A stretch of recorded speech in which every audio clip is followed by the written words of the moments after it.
Ақбөкен неге киелі? Адам ата жерге түскенде, оның жүзін бір көруге күллі жануар ынтық болыпты. Солардың арасынан алғаш көрген Ақбөкен екен. Адамды көру үшін Торғай даласынан Жид атауына тоқтамай шауып 7 күнде жетіпті. Адам ата мен Хауана тау етегіне отау тігіп, тіршілігін бастап жатыр еді. Ақбөкеннің тұяғы тасқа қажалып, шаршап, шалдығып, ақ отауға жеткенде сүрініп құлады. Адам оны көтеріп үйіне әкелді. Аузына інжір жапырағын берді. Мейірленіп, тұмсығынан сипады. Пайғамбардың аяулы алақаны тиген соң, киіктің тұмсығына сымбат бітті. Екі танауы желбіреп, көзі мөлдіреп шыға келді. Жауырынын саусағымен тарағанда денесінен жұпар аңқыды. Тұяғына мүбәрак қолы тигенде қасиет дарыды. Желден желгір болды. Мүйізіне мың бір дертке ем болатын қасиет қонды. Пайғамбардың алақаны беліне тиіп еді, ол да құдіретке толды. Буаз кезінде елігінің жынысын қалауына сай өзгерте алатын жануарға айналды. Киіктің арнайы келісіне риза болған Адам ата: «Жануарым, бұйымтайың болса айт, Тәңірден дұға тілеп, мұқтажыңды өтейін» деді.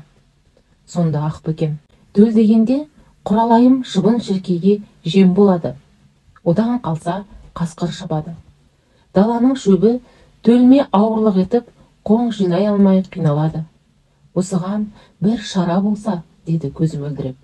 Адам ата жаппар хаққа киіктің арызын жеткізді. Тілегін замат та қабыл болды.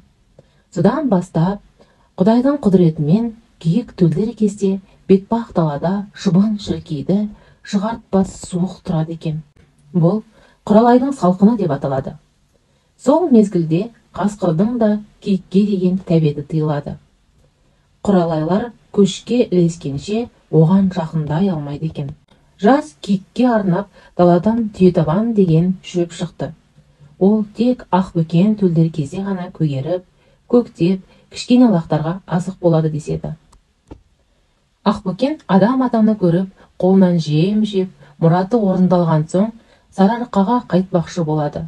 Сол кезде Адам ата оған: «Сахараға сән болып, құт пен кие мән қонып, өсіп өнсін нәсілің, бір Құдайым жар болып, Аллам өзі қолдасын, бар бәледен қорғасын. Саған зауал келтірген, арам салар оңбасын. Сайын тізден тап мекен, басқа орнасын бақ мекен. Қу медиен түздерге ырыс тарт Ақбөкен» деп батасын береді. Осыдан кейін киікке кие бітіп, қасиетті түз тағысы саналады. Оны нақақ өлтірген қаскөй Адам атаның қарғысына ұшырайды деген түсінік бар. Киіктің де киесі бар, пайғамбардай иесі бар деген сөз осыдан қалыпты.